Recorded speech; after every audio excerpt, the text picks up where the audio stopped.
Welcome to episode 5 of the Bees and Honey podcast, where we speak to Israeli American artist Uri Dotan, who worked in digital art in the 1980s, 90s, and early 2000s in New York City. His practice still includes digital media, and at times he references technology and social media in his new work, but he mixes it with traditional media like drawing now.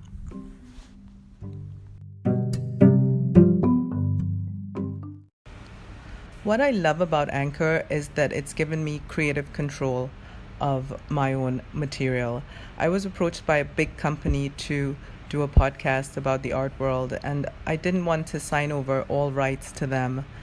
Anchor has allowed me to make this podcast and to keep creative control as well as financial control in terms of advertising. Anchor gives you everything you need in one place for free. You can use it on your phone or your computer. There are tools that help you to upload your recordings that you've done separately or on the app. They'll distribute it for you as well, which again, I couldn't wrap my mind around distribution, and they have it all there for you in one place: Spotify, Apple Podcast, Google Podcast, and many more. You can easily make money from it as well. They help you advertise. As you can see right now, I'm getting my first ad out through Anchor. And all you have to do is download the app or go to anchor.fm to get started. Good luck with your podcast and getting your voice out there and owning your content. Today I'm in the West Village at the studio of Israeli American artist Uri Dotan. Uri is short for Uriel. And Uri has lived in New York for many years and has worked in the art world as a practicing artist for all of his life. Uri, can you tell us a little bit about how you started in Israel as an artist? Well, I was born into a family of artists, so it came to me naturally when I was sitting on the laps of my grandmother when I was 6 years old and started drawing or observing the drawings of my grandfather, who was a painter as well as an architect. So I would say that was a jump start, an early one. And then more seriously, it's around after while I was doing my BA, I was starting to get heavily involved in video art. That was one of my favorite things. Drawing, which was always a passion, and photography. And at that time, video art, I was doing thousands of hours of video art. It was when you used to put a camera in front of yourself and just do things like talk and move and just like documenting every minute of anything stupid that you think about. And what year was that? What years? That was around 82, 83. And I loved it. I would totally. It was Vito Acconci was the hero, but no, and in the school and all of the American School of Video from that time, and I just fall in love with it because it was like so expressionistic in one hand, but it was involved with technology, which was basic technology of two, three cameras and video editing suite, and that's it. But that was my first encounter with art and technology. And then later on, while I was studying there, I started the whole enterprise with my brother of whatever you will define today as an architectural intervention, where we went down and we took over a whole street in Tel Aviv and opened there 2 galleries, a coffee house, and a magazine. And in that magazine, we had some, that was another encounter I had with the first using technology in order to produce a mass media uh, magazine and art. Sounds cool. And it was art in communication, communication in art. That was the slogan. And I remember the first time I saw the printing house. That's something magnificent. It was called Cytex. Cytex was an Israeli company. They made a whole revolution in the way printing was done, and they made it so everything runs through a computer. And I'll never forget. I'll never remember also. When they took us to a tour and they showed us an ad that was coming from Germany to Israel, and everything there was a big room with a computer, was like giant, it was like a spaceship, and in the middle there was a big picture of a sandwich, and the sandwich was full with ham. Ham is not kosher, obviously, in Israel, so they had to change it. And he said, "Look, this was a ham, and now it's going to be a pastrami." So the guy was sitting there and changing the ham to a pastrami. I said, "Oh my God, you can manipulate." This is the beginning, the birth of fake news, or maybe Right. or fake images, or faking images. And I was like, Yes. "Wow, my God, this is too much." And so that was another important encounter, because the ability to manipulate reality in such a high level, that especially if it's one image, and faking it's fine, but if you do a mass distribution of images and you manage to fake them, then it's another whole issue, and which comes to it's questionable, it's interesting. So that was my first two encounters into technology. Was the magazine. Mm-hmm. The magazine we signed as a limited edition of 3,000, Mm-hmm. and the other one was the video art. And then after that, After Schenken that, Street? after the Schenken Street, we had to close. Like everything avant-garde-ish, after 2-3 years, we got to the peak, but nobody paid. Everything was for free. There was no real. It was an anarchist kind of operation, but it did leave its mark on the heart of Tel Aviv, and it became a name for like young rebels who wants to do it, to create and generate a change, and just not generate just beautiful pictures. Yes, I remember there was one woman visiting a few years back, and she was patting you on the back and telling me, you're a legend over there. Yeah, well, I don't know if I'm a legend, but I know that whatever we did was legendary in the history of Tel Aviv. Like Schenken Street became an icon. Mm-hmm. It's the product itself that became an icon of Tel Aviv, and how the ability of cities and big cities to suddenly burst out in some kind of interesting way. Yes. And Tel Aviv is a highly dynamic place. Mm-hmm. And at that time it was, it looked like a shtetl, something from the 18th century. Uh-huh. And the way Jews used to live, and there was little people who were like selling cucumbers, another guy that was fixing a shoe, another store, and so we didn't fit at all. They didn't understand at all what we were doing. It was totally foreign for them. Right. But very quickly we found ourselves, running around, hanging. We did close to like 300 shows, endless a lot of installation. Every week we had a party in the street. Wow. And so it was really busy, and the magazine. And in the magazine we also had like the whole graphic layout and the whole thing that was more and more involving computers at that time, which was for me amazing, because it was the first time I saw that.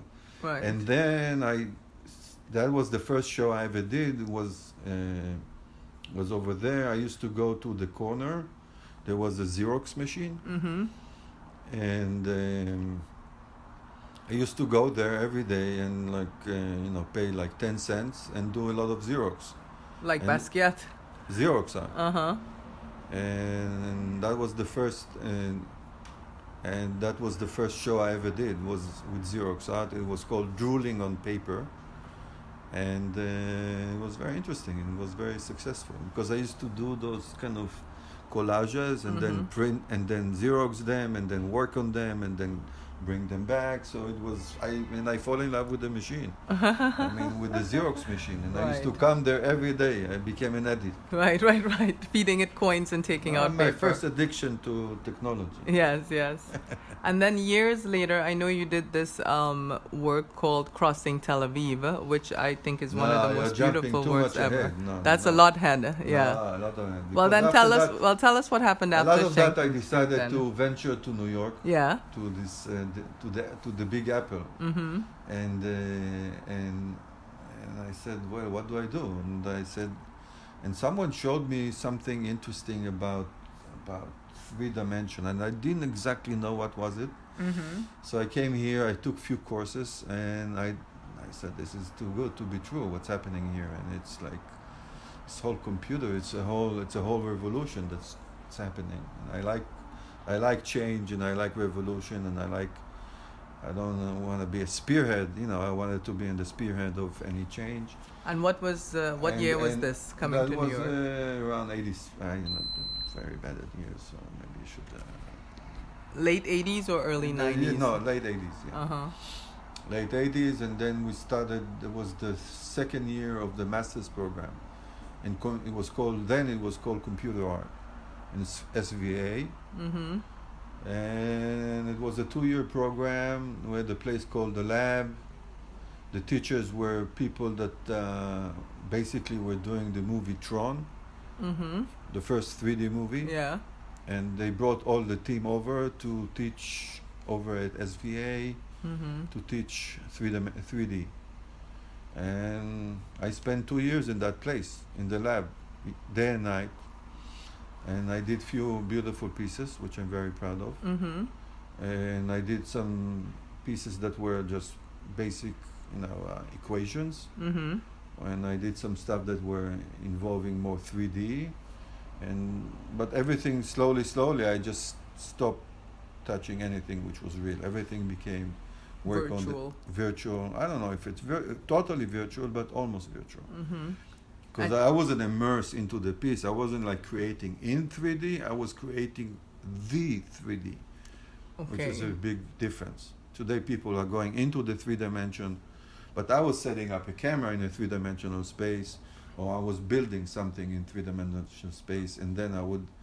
So basically everything I did in order to generate one image was to basically to make all the, to build the models, to build the, you have some samples, and and did this kind of collage of, let's say, 3D, some kind of photograph, advertising, a torso, right. a nose, and then I did this show, which was called Mediascape. Mm-hmm. At the Museum of Tel Aviv Museum of Art. Yeah, Tel Aviv Museum of Art. Mm-hmm. I think I was 30 by then. Mm-hmm. It was very, very, very well received. A lot of people came over, like 20,000 people maybe, and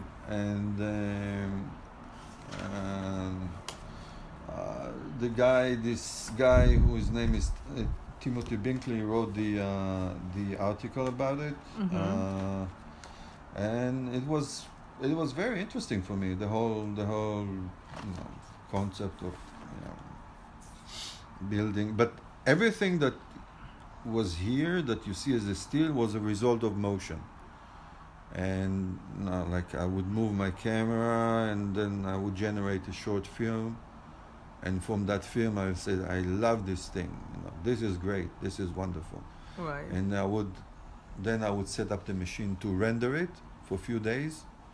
I would take a hike and work on the next project.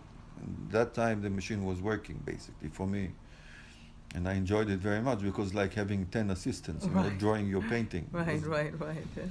with a very specific instruction and no saying no and just 24/7. Mm-hmm. And how large were those? I ended up printing them, most of them, Mm-hmm. and I did that with a place called Nash Edition. It's this guy from Crosby, Still, Nash and Young, Mm-hmm. and they were the pioneers. They were also working with that company that I was working with, also Cytex, Mm-hmm. who was the first. It was the first like shop in LA. So I would go to LA to print out my works Mm-hmm. and bring them down to different shows and venues. Okay. And they were the first one that actually there was a printer called Iris printer, Mm-hmm. and it was pretty amazing because you could have printed on a 600 gram paper, which is very unusual. Today you can't do that, and print out a piece of art. And Right. so that was the method. I wasn't into showing the 3D itself as a Uh-huh. movie. Some of them I did, but most of them I ended up as still. So I had two options. One was to make a still piece, and one was to make video, Right. animation, or video art. Or Mm-hmm. it wasn't really defined by then because Mm-hmm. it was very robotic and. So by the time I met you in the early 2000s, you had been working in this medium for more than 10 years. Right. No, but then I went to work. I went to work in a real I was working with a guy called Doros Mm-hmm. Animation. He had an animation studio, Mm-hmm. so I work as an animator, Mm-hmm. and there I really learned the art. The Wow. art of animating, Right. the art of the poetry in motion. Mhm. My friend Doros, he was a Greek, very very amazing guy. Mm-hmm. And he taught me a lot about motion and graphic and how to relate to it almost to a poetry, and it was wonderful because in one hand, we were doing like ads for all the commercial stuff you can think about. Mainly we worked for the toy industry, Mm-hmm. but also we did some Tylenol and all those little logos that Pfizer and we did something for the NBA, and it was very nice. And also the studio was going to a transition of moving to computers, so I was involved with that. I was working Okay. with a company called TDI, Thomson Digital, Mm-hmm. that came out with those 3D software packages. Mm-hmm. I was involved in website design as Mm-hmm. well. And parallel to that, I was trying to do as much shows as I can in the artwork. So I did commercial work and artwork. Right. So parallel one to another. Yeah. Because they were feeding one feeding on not only money but also knowledge Yes, and ideas. and concepts, right? Mm-hmm. So when you met me at 12th Street, before that I had a studio on 20th Street. I don't think you've been there, but on Mm-mm. 20th Street, just above the Limelight. Oh, okay. And that was a big party place. There I used to it was a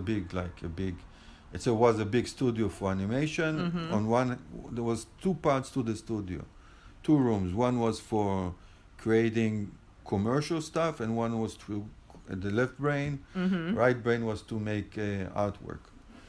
And I had that for 10 years, and it was beautiful. It was really great. Right. And every Friday, I would Yeah.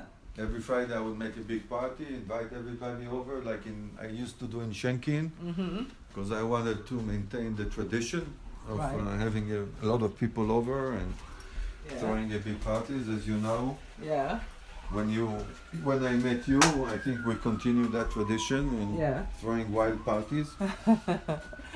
Yeah. And because it's nice, it's part of living as an artist.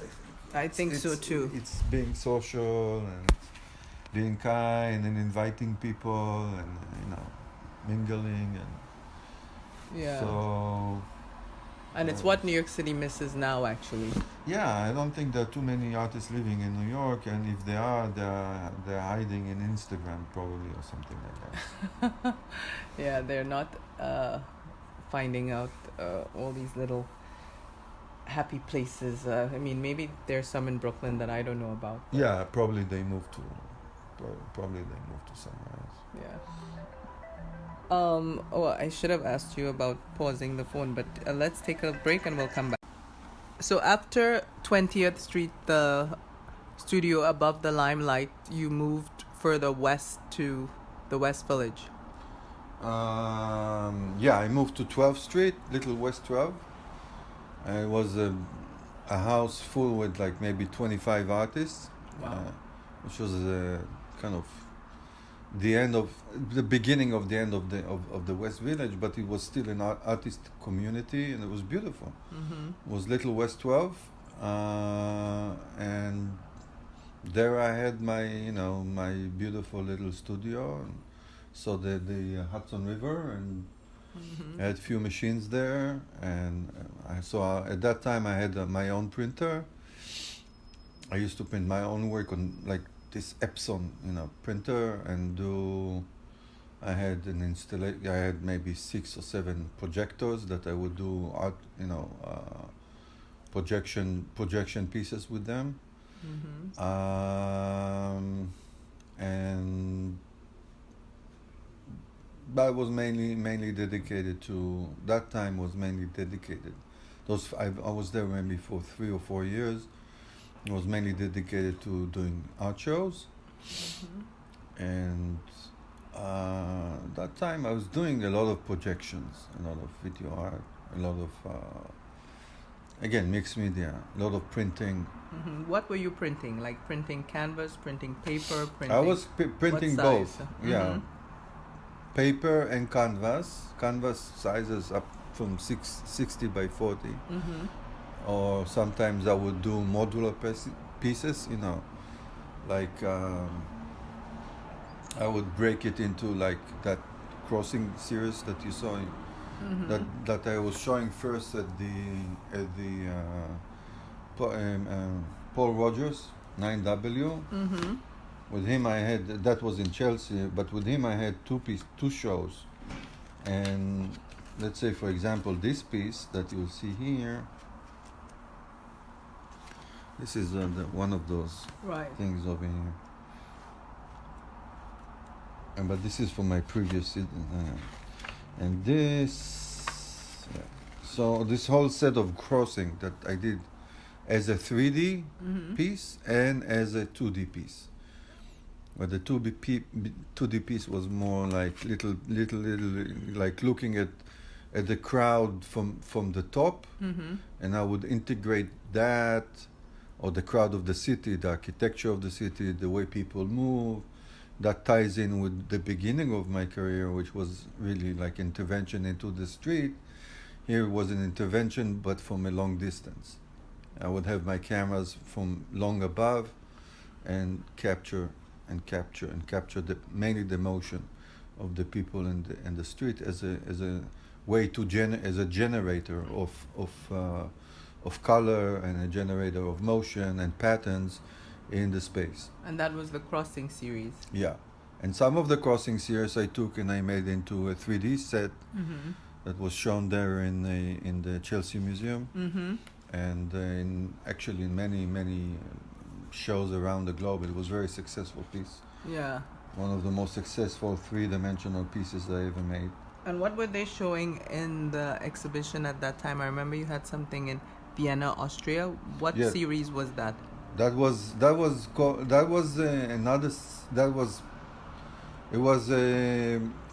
series was called Burning Fire, and unfortunately the opening night was September 11. Burning Fire, wow. Yeah, and everybody looked at me. They thought I already made the whole show just based on September 11. I didn't, I was like shocked, of course. But it was a beautiful show because it started, you would come into the show. I made all the steps interactive. So if you would step on one step, you would go down, Mm-hmm. And so I had pieces of metal, and they would generate sound that became the sound of the space. Mm-hmm. And I had a projection of an architectural plan of something that my dead grandfather did Mm-hmm. in the 1920s, which Wow. I revived, and I used that to make a three-dimensional piece. And I had some other pieces that were, a lot of them were dealing with organic stuff, like cactiles and stuff like that. Right. And that was one thing I did. And parallel to that, I was doing a projection into the main fountain in Vienna. I can't Mm-hmm. remember the name Mm-hmm. of the place. And I rented a car, and we went around the fountain and projected into the fountain with the music of Ornette Coleman. Who was my buddy then, and Right. was a mix of about 25 different videos that I've done. Wow. And I kept looping them, and I Mm-hmm. did it for maybe 3 or 4 hours, going around and around, and the projector was on top of the car, Mm-hmm. projecting into the water. Wow. Yeah, That sounds beautiful. yeah. So that was in Vienna. Yeah, Ornette was in quite a few of your works Yes, in a yes. span of a few years. I know you would spend time in his studio, and he would spend time in your studio. Yes, he was here in this space many times, Yeah. and I was in his space, listening to his music and talking, with him and his band and his son, his amazing son, and was, he influenced my work a lot with his his theories, and especially the way he played. It was like totally outstanding. I would go out of there, and immediately I had an idea for maybe 20,000 pieces. Well, that's One what- idea for 20,000 pieces. That's about how genius Ornette was. Yeah, that's how And- good art works. And he was really an inspiration. And I did a wonderful piece based that was he came over to my studio, and he was basically playing. Or I came to his studio, and I don't remember. And he was playing specifically for that piece, with the two heads nodding, that Oh yeah. that piece of prayer. Mhm. And I had also a nice piece in the Museum of the Future in Arts Electronica. Mhm. And there I showed a video, and it was basically it was not exactly a fun piece, because it was about the beheading of The journalist. the journalist, Mhm. and by Al Qaeda. It was one of the first operation, and I had to we broke into not broke into, but we hacked into the CNN room, and we managed to capture that footage because they took it off. Right. So I kind of projected it, and then I captured it and then projected it. So I rendered down the quality, Mhm. so you don't actually see the beheading, but you do see it. Mhm. So that trick was interesting and working, because it was like degrading the quality of Yes. something that was so awful. Yes. So you can present it without creating Too much upset. yeah. And that was interesting to show there, because it was a very interesting place. It was a political piece. It was Mhm. about this kind of brutality. I didn't even know too much about, because that was one of their first operation. Right. But I was shocked. Guy was, and then he's confessing his confession, and I used that I used that as to create a piece. Yes, yes. Unfortunately, but I did it. It was a political piece, and I don't regret I've done it. I think. Probably cathartic as well, to help deal with the horror of it all. Yeah. I mean, it's in a distance, but in a way you feel that you are reacting. Yeah. It's coming from everything is vague. It's coming from CNN. It's somewhere in Pakistan. You don't really know, but The more you dive into it, the more I found out, then I found out his confession that they forced him to read, and I found out the beheading and why and how and his wife and the whole the whole emotional story, yeah. So that was done also. It was a pure technological piece. There was two pieces to that. There was one piece that, and I kept on. What I did is I was videoing the projection, so it went on for hours and hours and hours. It became almost an endless loop that I photographed. Because looping was really big, right, at that time. But looping, and looping, and you wanted to capture the essence of looping.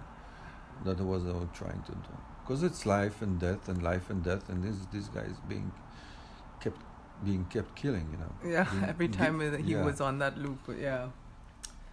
Well, let's move forward and tell us what you're working on now. I know you're combining a lot of drawing and photography and also some of the digital stuff. I mean, everything you do I love, so I'm not a great judge. Yeah, now in the last 2 years, in the last few years, I would say, I felt that I'm surfacing up, from a 3D. Like I was when I was a kid, I was a diver, and I was diving maybe for 5 years. I was a professional diver when I was 15 already, and I was diving a lot, and it was a great passion of mine. But it taught me a lot, because you dive and you discover. You dive and you discover. The more you dive, the more you discover. But that's what I felt I was doing on 3D. Diving into technology, diving into this new world that technology was, generating. Yes.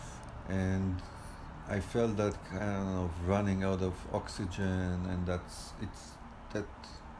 technology is moving to new phases. More. Especially after 2000, 2010, that's what I would say was the end of techno art. Right. It was like, no, it wasn't relevant anymore. It was shown, but it lost its aura, and there was not too much demand, and there was nothing too much. And I think there was nothing too much to explore anymore. Right, right. It became a household thing. Yes, yes. And so I felt that I want to go back to my roots and become an individual again. And I think I was really looking forward to becoming, not only to becoming an individual, but to find my individualism. And the only way I could really think about it was going back to drawing and going back to the hand motion on the paper, and do a piece exactly like Onet is doing. He's playing, and it's done. So I'm drawing, and it's done. The more I do it, the more focused I am, the more it's like, and it's more like a jazz routine. Right. So it's 1 hour, it's a piece. It's a few hours, and you do it a few times. It's like you do a few takes in a rehearsal, something like that. But there's a discipline of beginning and an end. And it's only you, your eyes, and the tabula rasa. And the tabula rasa is coming to effect again. Yes, yes. The tabula rasa, the empty page that you have to figure out. It's like an equation. You have to come over and find out a solution that would be great. Right. And I've been doing that for the last few years, and I really find it amazing. Even, I wouldn't say it's not as amazing as what I've done before, but it is amazing in a different way. So it's like moving from, it's an evolution process. Right. Well, I don't know if it's because too much. everything that I've studied is embedded in me, So I do that, and I know how to fake stuff. I can use my iPhone and very quickly, take a picture that will look like da da da da da da da. And but in the end of the day, but what I truly love, and I think that it's so important in our age, is in the sense of individualism. Of the hand, the hand that draws, the eyes that sees, and the mind that figures out the tabula rasa. Right. That's it. Well, That's what I have to say about. I'm sorry. Yeah. I don't know what's ahead, because it's still, some of them are still kind of. The more I draw them, the more I kind of being drawn back into the 3D. I'm saying, oh my God, I want to kind of do that in 3D. Yeah. This is going to be fantastic as a 3D, sculpture or something like that. Right. Well, I know a few years back you were talking a lot about quantum physics and string theory and stuff like that. I don't know if you could elaborate a little bit about how that influenced your work, or how it shows itself in your work or stuff like that. For me, it's fascinating. But yeah, but it was in the past works. It was, I think, coming more into effect in this project that I was doing with Eleanor in the Times Square project. Yeah, Eleanor. What's her last name again? Milchan, yes. And we did a project of 15 pieces of 15 video. Installation that it took about a year to photograph, to shoot in Times Square. Yeah. And it was called Times Squared, with it was square by itself. And over there, since it was the way it was shot through a mirror, and that was broken into like 12 pieces. So it will always show you different time zones and different things that happen in a sequence. Yes. So that's where this kind of, it's not exactly string theory, but the multiple dimension exists at the same time, and in post-production we isolated every slice of reality. It was basically slicing reality and taking control over each slice and whatever happens in it. Right. And that was really dealing with the transformation between the slices of reality. And that's what string theory is all about. It's not all about that, but it's part of it is about that. And that was very interesting as well. I remember when I came to SVA, the whole notion of fractal was born. And it was also amazing. I remember I was looking at the IBM demonstration of what fractals are, and you would see a zoom into the same thing, and when it zooms in, you see the same thing over and over again, though you have emotion into it. Yes. And those was fractals, like, wow. Yeah. So in the time span of an artist, you bump into certain kind of discoveries that are kind of mind-blowing. Yeah. And I think fractals were like that, strings were like that. Yeah. Obviously, binary language. Yes. The zeros and the ones, their ability to generate reality, which is not reality. That's where Trump is coming from. Maybe he was born into that kind of real and reality. Yeah. Well, here we are on the last episode, at least for now, of our art and tech month, and I've had a great time speaking with Uri Dotan. Hopefully we'll have him on again in the future when he has an upcoming exhibition. Thanks for joining us. Thank you, Uri. Thank you.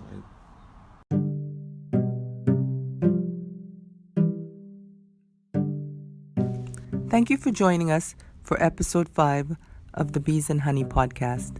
Next week we air an interview with gallerist Sarah Kay, who starts off a whole new theme for the coming month. And this theme will be very, very, very exciting, I think, for most people to listen into. Hope to see you soon. Thanks for listening and have a great week.